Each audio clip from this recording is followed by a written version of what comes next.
All right, good morning, everyone. Had some coffee this morning. Just gonna chat about some of the chores we've got going on today.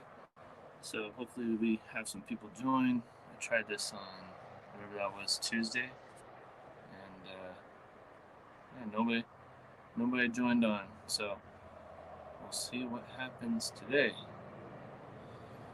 Anyhow, my name's Nick. If you guys haven't followed our channel for very long, we are here in the Arizona Highlands in central Arizona, and it is 5,500 feet above sea level here. So we have lots of pines, and we do have cactus as well. It is very dry here, but we do get a good amount of snow in the winter, and we also get monsoonal rains. So we can grow quite a bit here, and our big focus has been on growing soil, quite frankly, trying to make the land as productive as we can. I have taken quite a few soils classes in college. I got a degree in natural resource planning, so I know about soil health and how to grow it, but it's different wherever you go, and we've been here in Arizona for 3 years, and learning how to grow the soil here has been a little challenging, but also very rewarding. Our garden this year is leaps and bounds more productive than it was last year. So that has been very encouraging for us. We have a dog named Scout. He's over there, but he'll probably come in and out of the frame here as I talk some more. He may have just laid down and sat over there, but anyway, we've got two dogs, Scout and Kata, and they're both healer mixes, and Scout probably has some Catahoula in him, and Kata probably has some Border Collie in her, but that's the dogs. We also have 10 chickens, if I can remember all their different breeds. We have two white leghorns, we have a speckled Sussex, we have a couple of Easter eggers, we have an olive egger, we have a barred rock, we have let's see, what else do we have? Two cuckoo morans that lay the dark brown eggs, and we have a sapphire gem. I think that was it. I didn't count all of them, but we got lots of layer chickens. We're hoping to get meat chickens sometime in the near future. We also have considered getting ducks and rabbits, and hopefully some sheep.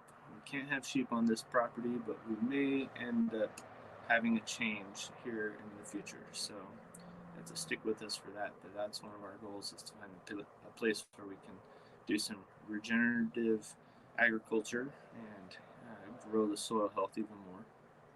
So the sheep would be a big part of that, and we will see what happens with all of that. Housing prices are really expensive in our town right now, and finding a place with land and a house that's suitable is a little bit challenging. So we'll see how that goes. We know God's got plans, and we just want to follow those. So what else? I guess we could talk about the chores that we're planning to do here on the property right now. So we've got a 32-foot by 16-foot raised bed garden we've terraced out, and it has been very productive, like I said. And we've got it in pretty much like 30-inch rows with 12-inch walkways between them, and it is time to take all that stuff out of there because the frost is coming. The frost is coming very soon. It sounds like Tuesday will be our first frost here in Yavapai County, Arizona, where we're up at 5,500 feet, like I said. So They've already gotten snow in some parts of Arizona. I know it's hard to believe, but there are some very high elevations here in Arizona, and those places have gotten some snow already. But mid-October is when we expect to get the frost, and our growing season starts around Mother's Day. That's when there's no real chance of frost, or there's a very low probability of getting frost. So Mother's Day until mid-October is our growing season here in USDA Zone 7B. That's also similar to North Carolina. Some parts, Raleigh, North Carolina is very similar, although they get more rain. It's more humid there. It's very dry here, and it does get up into about 100 degrees in mid-summer, like June and beginning of July. But then we get monsoonal rains, and that really cools things off. So it's a pretty different situation that we have here, and we absolutely love it. Like I said, it can be a little bit hard to figure out, but it's also very rewarding. So we need to pull all that stuff out of the garden that's going to freeze. All the tomatoes, we've got lots of green tomatoes. We had this happen last year. And hey, good morning, Tina Ladybug. Appreciate you joining. So we were just talking about the different chores that we've got going on, scheduled for right now. Our frost is coming on Tuesday, and that means that we got to pull all of our green tomatoes off, all of our peppers, all of our stuff that's going to freeze. We have some greens out there, and those should be okay, like broccoli and things like that. It's actually possible to have broccoli in Christmas time over here in the central highlands of Arizona. We're up at 5,500 feet, and we do get snow, we do get freeze. It's Arizona. I know it's hard to believe, but we do have cactus here too. But we have pine trees and things like that. You might be able to see some of those over here on the hillside across from us. So anyway, we've got a big pile of wood chips as well that they're arborist wood chips, so they drop those off for free, and we are spreading those out on the property for a variety of reasons. Some of them are for kind of our ornamental beds. It's actually our pollinator plants that are all around the garden. We want to insulate their roots and prevent erosion there. So that's one of our big things to do. We also have decomposed granite that was delivered in a big pile, and that was not free like the wood chips, but we put that on our pathways that go around our garden. And you can look back at some of our videos showing those pathways in the garden and the pollinator plants around the garden.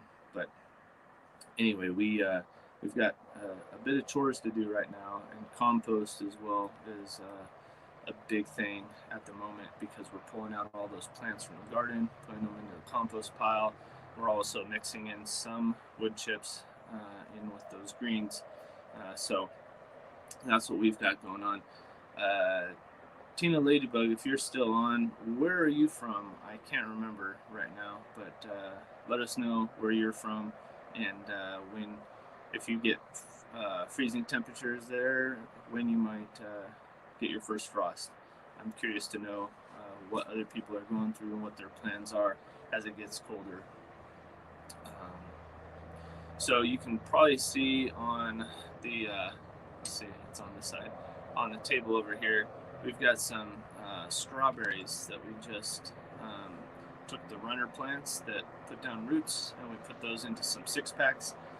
So we've got lots of strawberry plants, and we're going to have to put some mulch on those, maybe even just a straw from a straw bale that we've got, and just insulate those strawberries for the freeze. So that's another chore that we've been working on. My wife Danielle, she has been working very diligently throughout the day to get everything ready for this freeze that's coming on Tuesday. Today's Thursday, so that's not very far away. So we are a homeschool family. Danielle is a homemaker, I guess. and she also does some volunteering for the pregnancy center in town.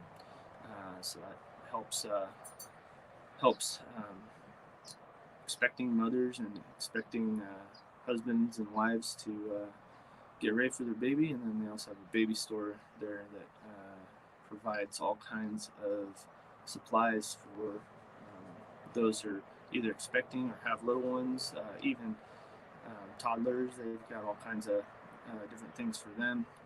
So that's been very rewarding for her.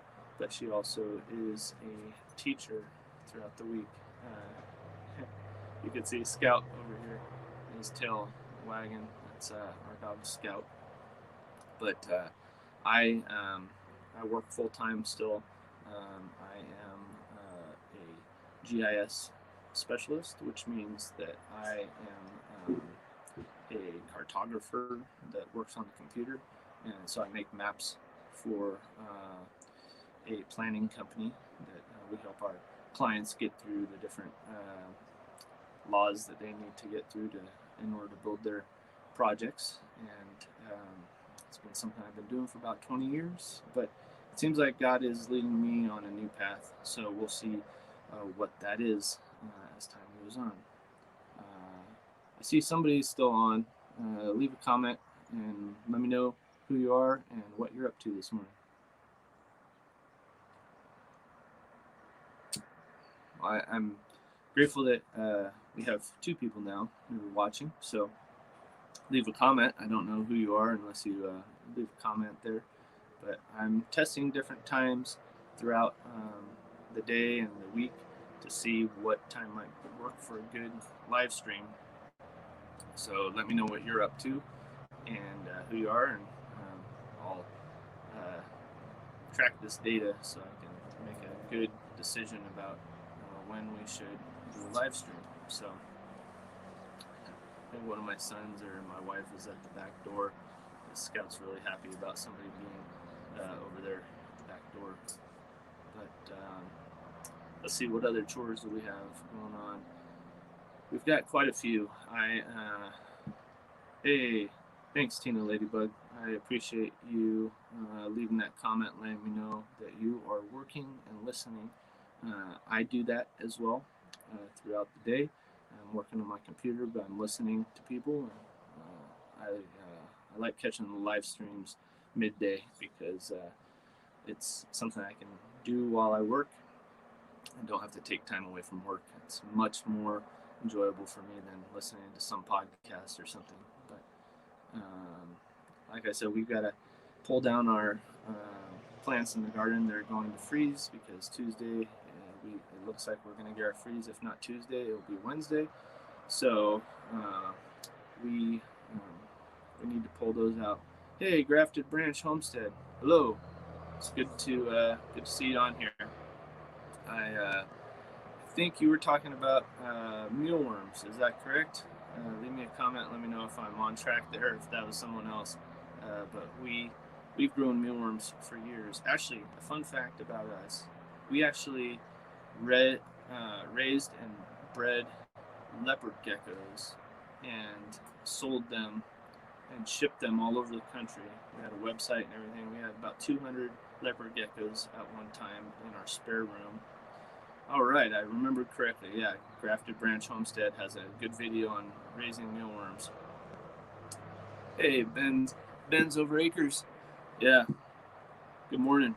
Out here drinking coffee and just talking about the different chores we got going on. But yeah, we learned how to raise mealworms and superworms and actually, if you can believe it, dubia roaches. So those are what we fed to the leopard geckos, and the dubia roaches were the most nutritious, not the easiest to raise, but they were very good prey item to feed to leopard geckos. So Grafted Branch Homestead says, we started raising mealworms for the chickens, better quality. We are selling to people with geckos now. LOL. Yeah, gecko people really need good gecko people really need good insects for sure.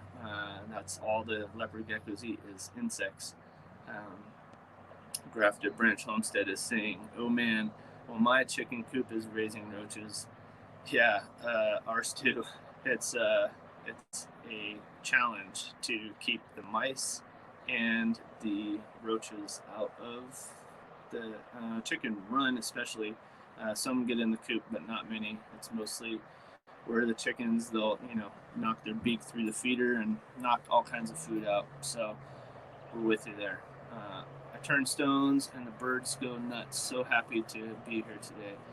Yeah, right on. I'm so happy that you're here too, Grafted Branch Homestead. Every day is a great day when we wake up, and then we have people that we can build relationships with, right? Whether they're in person or online or whatever. Yeah. Yep. Just in the run. Yep. I am just finding the roaches in the run. And actually, we have a cinder block wall for our um, terraced garden bed, and the roaches will go in the cracks there because it's so close to the chicken run. And anyway, we've been working on those and decreasing their population. But man, the chickens, when they'll stay out at night sometimes in our run. We have some perches in there, and they'll perch up on the warmer nights throughout the summer. They're perching up in there, and we don't like that. We like for them to go in the coop, but we have an automatic door on our coop, so it will close on them, right after sunset. And if they don't make it in time, I think a lot of them stay out because it's so warm at night and they don't want to go in their coop. But I will come out with a flashlight and kind of wake them up and try to get them to go back in the coop, because we have quite a bit of predators here. In fact, our neighbor, he said, 10 years ago, he had chickens and he had an open top run and had a coop where they would go in at night and it was real secure. But the run during the daytime, a bobcat climbed up the side of the run and dropped in and got one of their chickens and actually brought it back out. And it's an 8-foot tall, chicken wire wall for that run. So it's a real concern of ours, having lots of predators. We also have a creek bed down below this hillside across from us, and there's lots of raccoons and javelina. Does anybody know what a javelina is? If you know what a javelina is, leave a comment. They're not too common on most homesteads, but we have javelina right at the bottom of our fence, and bobcats, like I said, raccoons, possums, coyotes. We've kind of seen them all. So it's a very real thing. But they'll stay out there, and then I'll take a flashlight to the chicken run at night and kind of wake up the chickens and convince them to go back into their coop.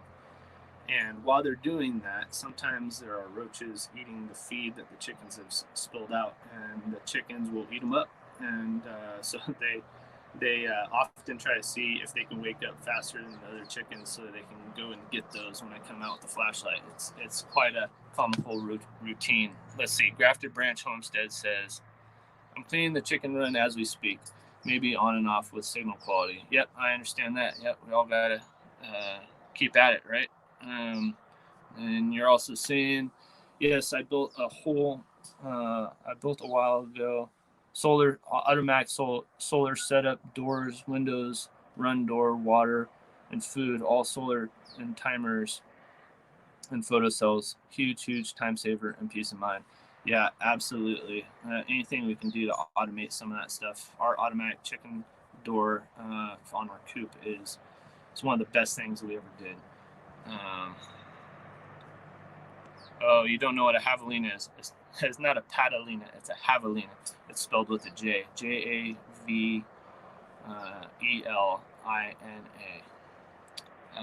Anybody else know what a javelina is? Looks like there's 3 of you on there.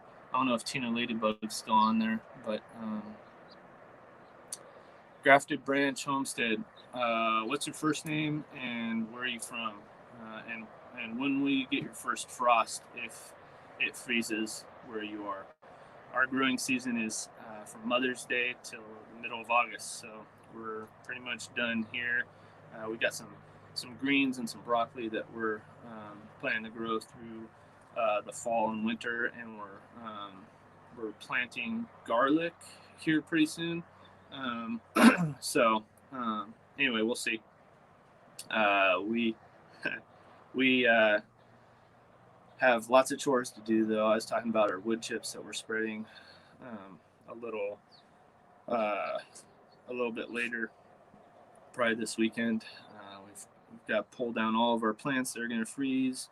We got to put out those wood chips to insulate the roots of the plants, mostly perennials for our pollinators, so flowering plants around the garden. And then we've got other places that we just want to put down the wood chips to increase the carbon on the land. We have very rocky soils here, I guess, high draining soils, so they drain when it rains real good. But we also have some spots of clay. But we're also planting up these strawberries over here. So we're taking those runner plants. We're actually going to put up a video on that real soon. I shot that yesterday. So stay tuned for that if you are wondering how to propagate strawberries. It's the easiest thing in the world. It's so great. We started with maybe a half dozen strawberry plants that we bought from a local nursery and put them into a special raised bed just for them. And they, yes, bends over acres. They do look like wild pigs, although they are not a pig.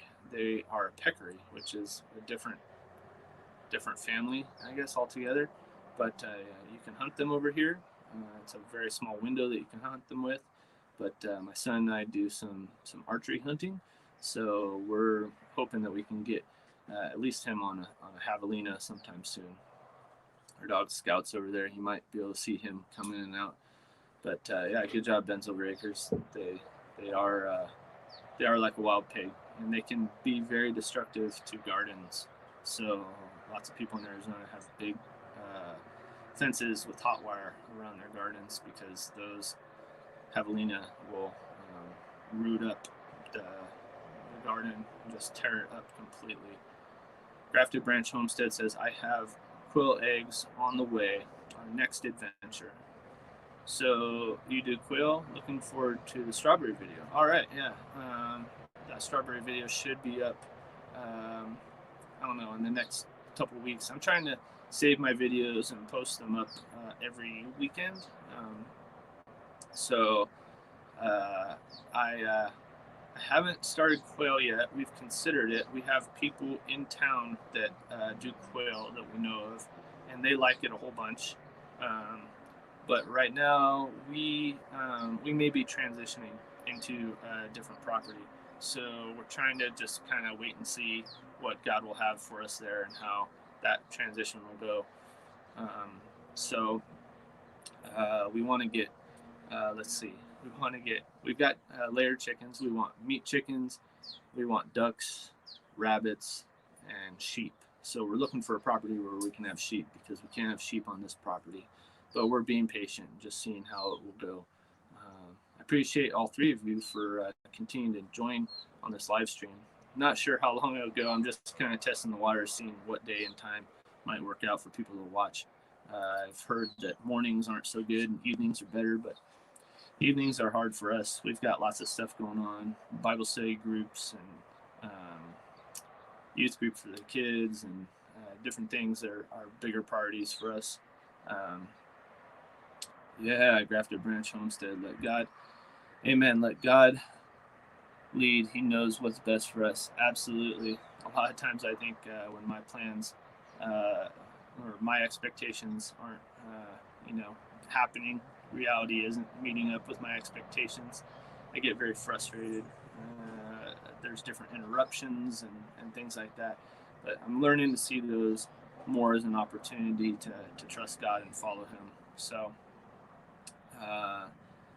yeah, let's see. I missed some comments here. Ben's Over Acres is from Iowa. Awesome. Yeah, it's fun to know where everybody's from. Ben's over acres. Let me know what your first name is so I can remember that. And Grafted Branch Homestead says, "Oh man, I want to get started with archery with the kids." I'll tell you what, it's one of the most calming, relaxing, enjoyable things I've done with my son in our backyard. There's a lot of things that we could do where we have to go away from the house, but if you have 20, 30, 40 yards in your backyard where you can shoot against a safe backdrop that will block any arrows that kind of go to the left, right, up, or down, it's a great hobby to get into.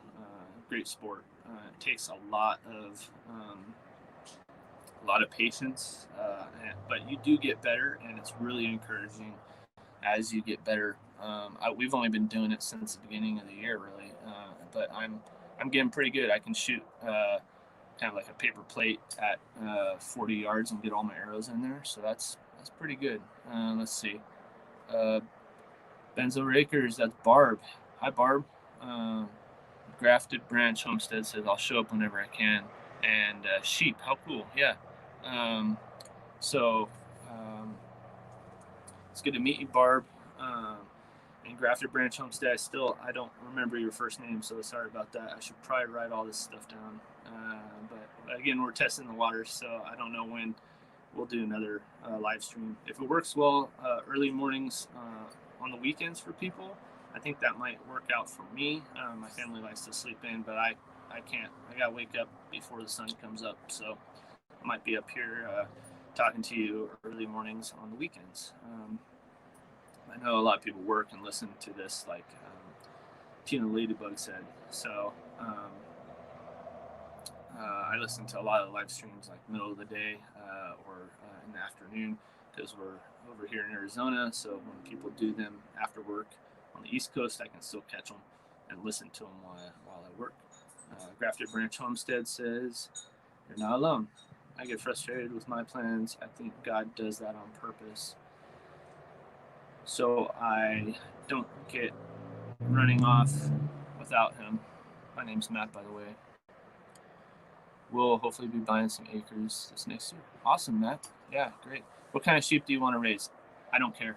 That's my perspective on that, Barb.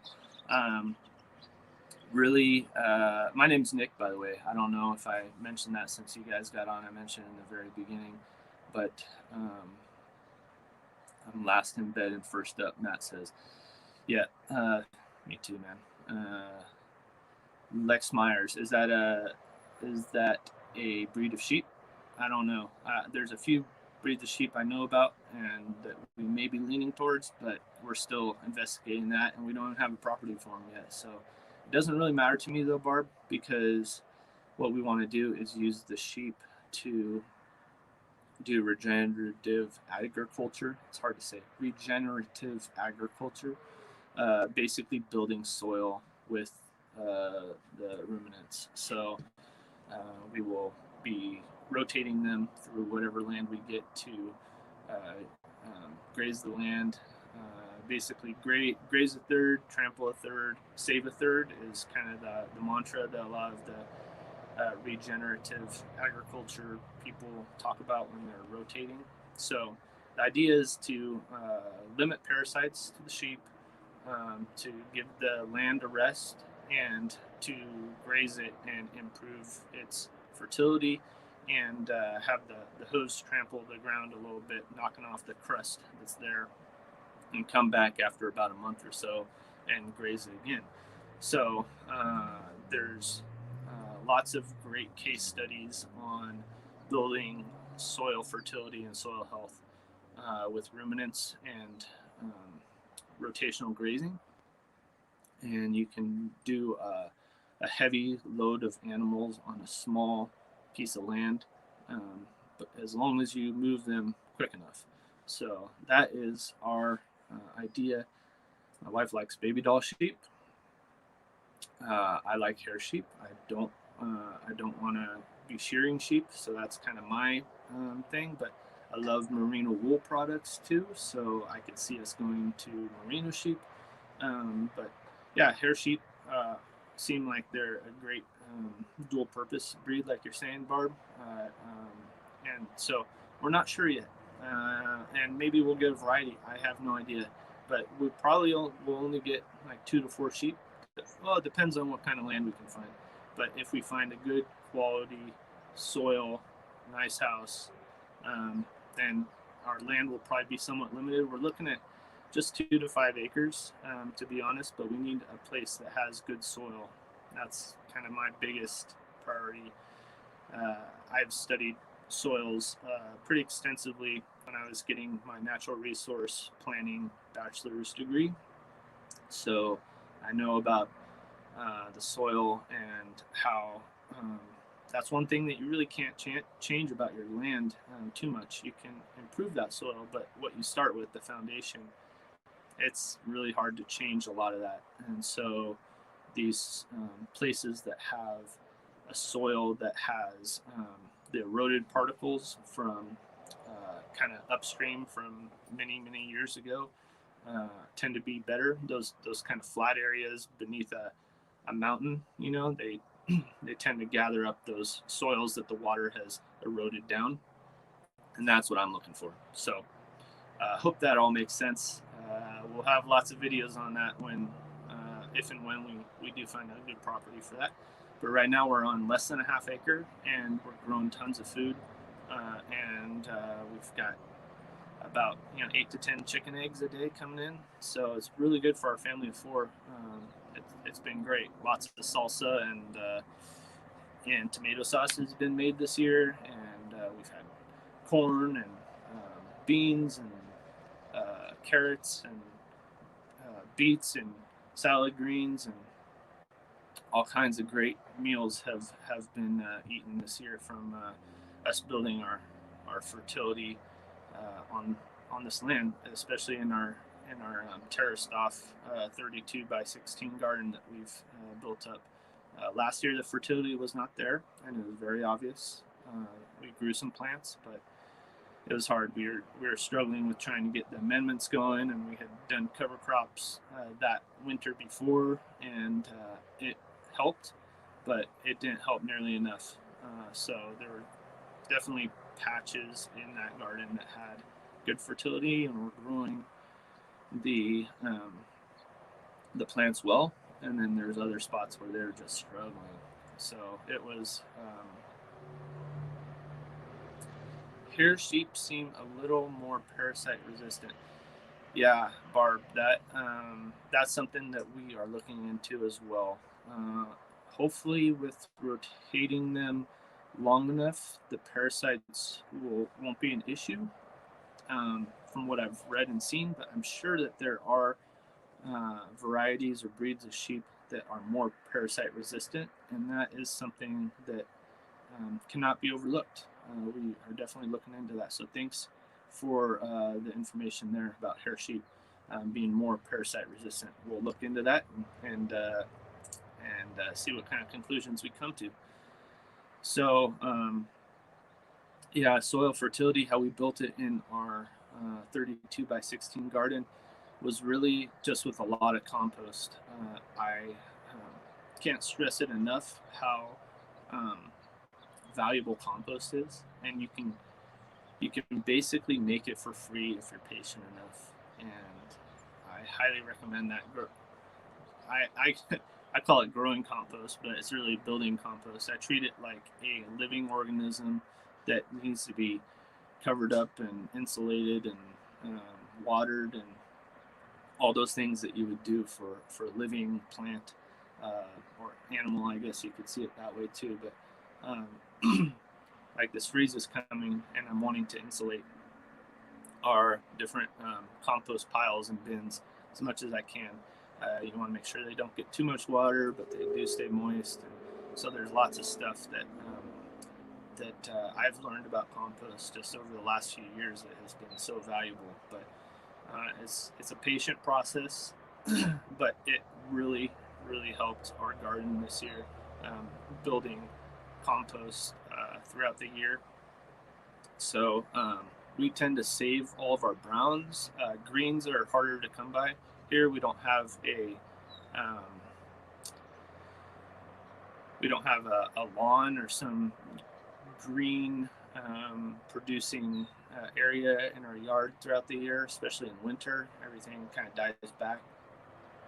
So greens are hard to come by, but browns you can save up. So we'll go and gather leaves from neighbors and family and friends, and just pile them up, keep them here, or bring in wood chips from the arborist. So you can get free wood chips most places in the country just by calling up your local tree trimmer and saying, hey, we've got a place for you to dump wood chips, and you can use them for all kinds of things, like we were talking about our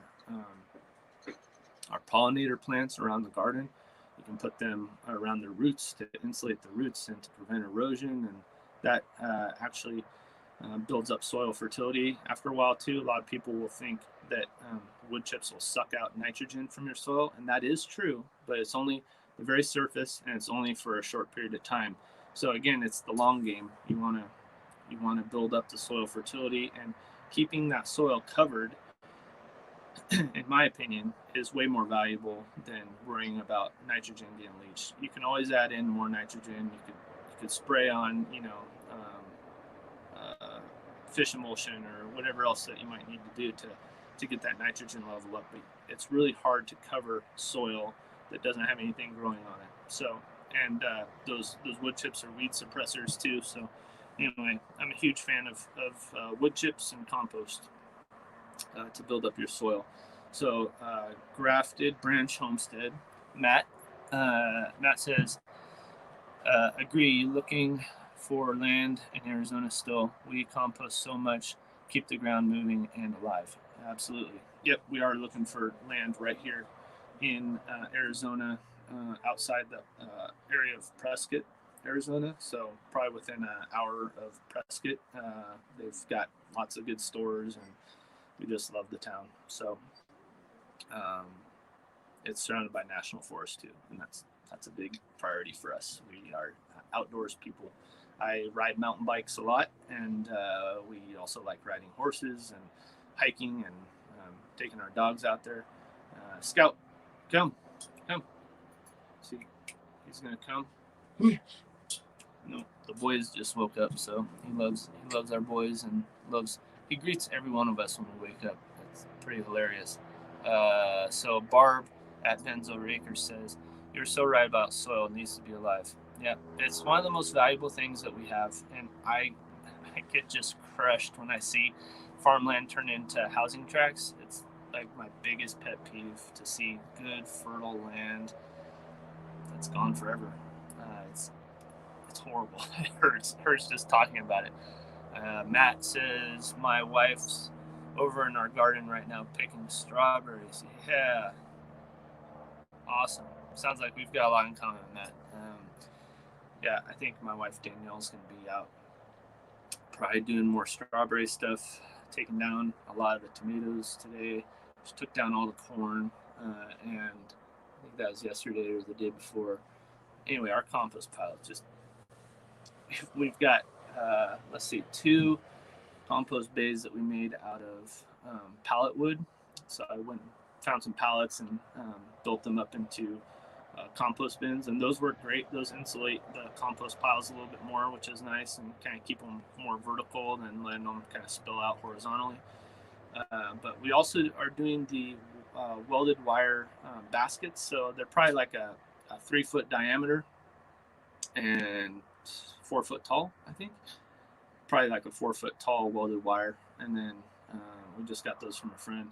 And then you just circle them up and take the pokey parts that are left and just wrap them around all the other pieces. And there you go. You got yourself a compost bin. Those are great for keeping aeration.